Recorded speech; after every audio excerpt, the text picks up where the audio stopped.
ধর্ম যখন সর্বনাশা, লকলকানো বিস্ফলা, কর্ম যখন তাবেদারি, সময় যখন নিষ্ফলা, আপোষ যখন গেছে ঢুকে নিত্যদিনের অভ্যাসে, এমনতর আঁধার কালে সুভাষ বোসের মুখ ভাসে।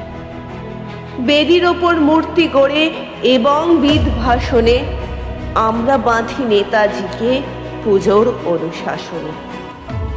ওটাই সহজ, প্রতিবাদে বড্ড যেন দম লাগে, গড্ডালিকায় ভেসে যেতে শ্রম অনেক কম লাগে। থামাবে কোন শত্রু বলো বাঁধন ভাঙা বন্যাকে, নিজের পথে যাওয়ার যদি ধনুর ভাঙা পণ থাকে। সুভাষ তোমার জন্মদিনে তোমার কাছেই ভিক্ষা চাই, আর কিছু না, যেন অমন স্বপ্ন দেখার সাহস পায়, লক্ষ্য থেকে চ্যুত হয়ে মূর্তিতে না হারিয়ে যায়।